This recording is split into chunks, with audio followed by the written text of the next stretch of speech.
Yang disebut pengisian pasti ada kekosongan. Kalau perangkat desa lengkap, maka tidak dibenarkan melakukan pengisian, apalagi dengan cara penunjukan. Pengisian perangkat desa itu dilakukan dengan mutasi terlebih dahulu jika perlu, dan perangkat desa yang bersangkutan mau, baru kemudian dilakukan penjaringan dan penyaringan. Oleh karena itu, tidaklah dibenarkan adanya mutasi apabila jumlah perangkat desa lengkap atau tidak ada kekosongan. Perlu kita ketahui bersama, tidak ada klausul hukum tentang sebutan rotasi perangkat desa. Begitu juga dengan sebutan hak prerogatif kepala desa. Ingat, ini tugas kepemimpinan, bukan hak kekuasaan. Fenomena ganti kepala desa, ganti perangkat desa ternyata merupakan fenomena sebab dan akibat yang beragam. Realitanya, peristiwa tersebut tidak semua kesalahan kepala desa baru, melainkan juga karena kesalahan perangkat desa yang ada. Dengan berdasarkan pada Permendagri nomor 83 tahun 2016 dan nomor 67 tahun 2017, proses pengisian kekosongan perangkat desa dan proses pemberhentian perangkat desa sudah jelas aturannya.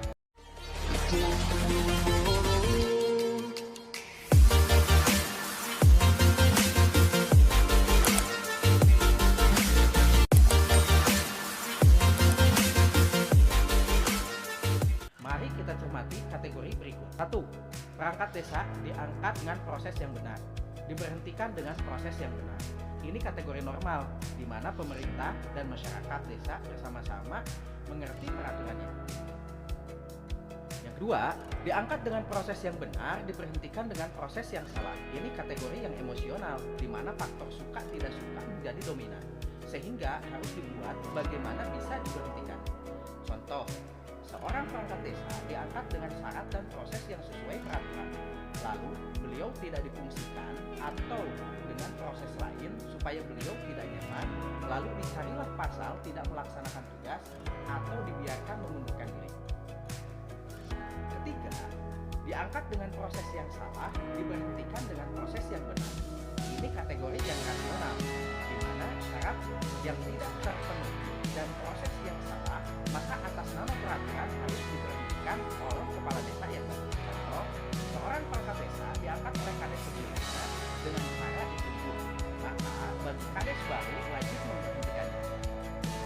Keempat, diangkat dengan proses yang salah, diberhentikan dengan proses yang salah.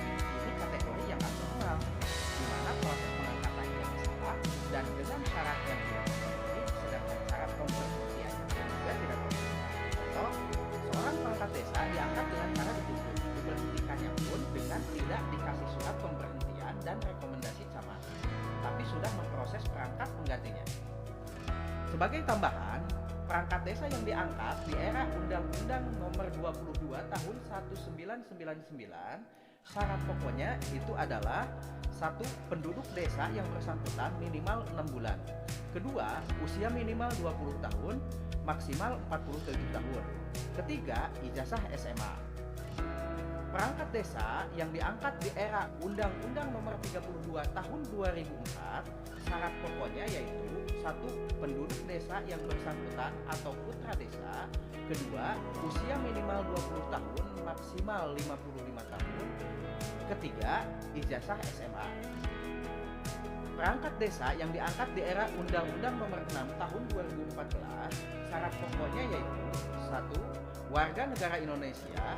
2. Usia minimal 21 tahun, maksimal 42 tahun. Ketiga, ijazah SMA.